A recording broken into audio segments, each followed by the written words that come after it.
Hi there. Welcome to day 2 of our thoughts for the day through Holy Week. And today we're thinking about smell. Yes, smell, that most evocative of all of our senses. Smell evokes our memories. It becomes attached, doesn't it, to places and to times, to joys and to sorrows. Smell takes us back to places long forgotten and reminds us of events that we thought we had lost all connection with. Scent catches up with us in so many ways. And today we're in John chapter 12. We're at the house of Mary and Martha and Lazarus at Bethany. And we're told this is 6 days before Passover, which by my calculation is the Saturday before Palm Sunday. And here John puts this story back to back with the story of Lazarus' resurrection. So it looks as if this might be a kind of celebration meal, a thank you event for all that has happened with the resurrection to life of Lazarus. Anyway, they're gathered, they are at table, and they're sitting and eating when all of a sudden Mary gets up, breaks open a jar of expensive perfume, pours it on the feet of Jesus, unbinds her hair and begins to wash Jesus' feet with her hair and with the perfume. And the whole room, the whole home is filled with the fragrance of this costly perfume. And John wants you to know that it is really expensive and it is really valuable and it is beautifully fragrant. He does that by using an expression which the commentators find really hard to translate. In most of our Bibles it's translated as pure nard, but that word pure is kind of quite uncertain, and some people think it actually may well be a brand name for a very expensive perfume, or maybe just the place that that perfume came from. In other words, John knows that his readers will go, wow, that kind of perfume, that is really expensive, that is really costly.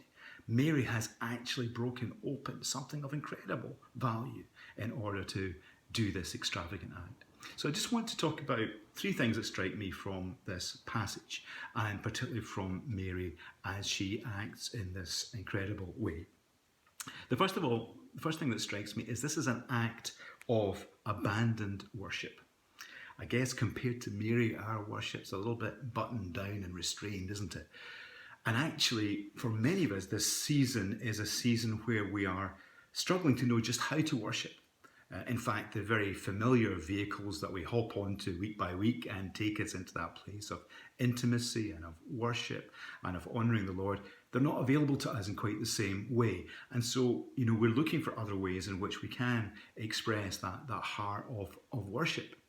And I think there's just an encouragement to us here to find ways and maybe to explore new ways to give of ourselves in this abandoned worship to the Lord. Mary, of course, has no guitar, she has no keyboard. She doesn't even have a Spotify account to kind of download any suggested playlists. But Mary's worship is incredibly extravagant. It's no stuffy obligation. It's a life laid down in reckless abandonment. It's courageous. In fact, it may even be shameless.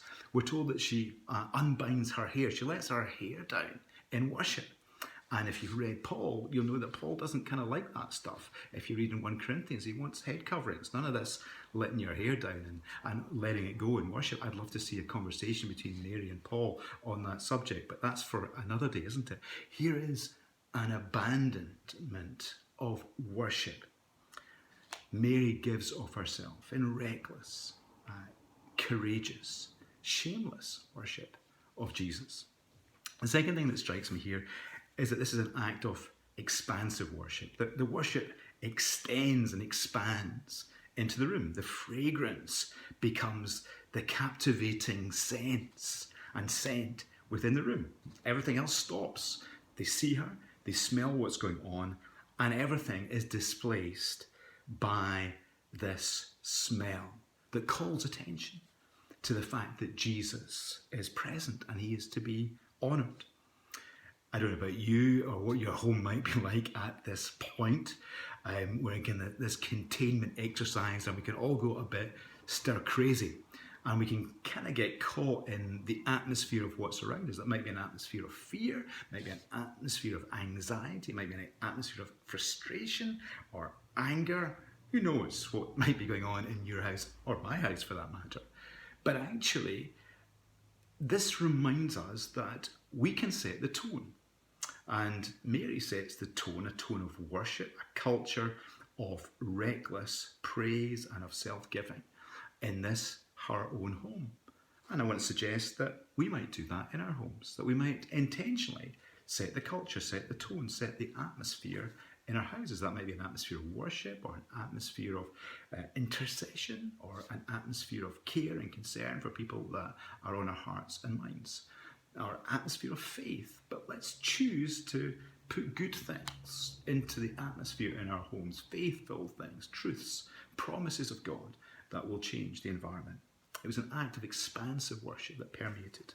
And the third thing that struck me about this is it's an act of exclusive worship as well.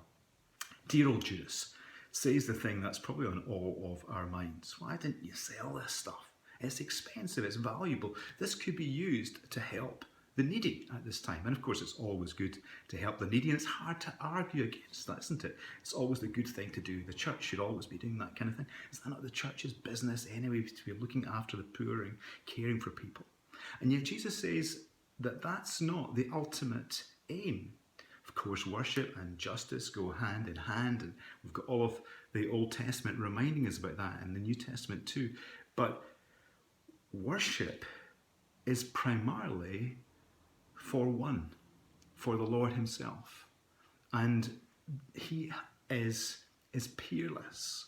There is none that compares with him. And Mary is reminding us that we exist primarily for him and to worship him, that we are made for him. And perhaps we just need to remember that in this week when we read about the gaggle of the crowds and the shouting of the masses in the passages that we'll be reading, but also hear all the anxiety and the conversation and the analysis that goes on in the media around about us. And in the midst of all of that, to focus our attention on Jesus, who is here and amongst us and who is working out his plans. Time, a season to worship him. So, break the jar. Smash open the perfume, break it out, and worship him.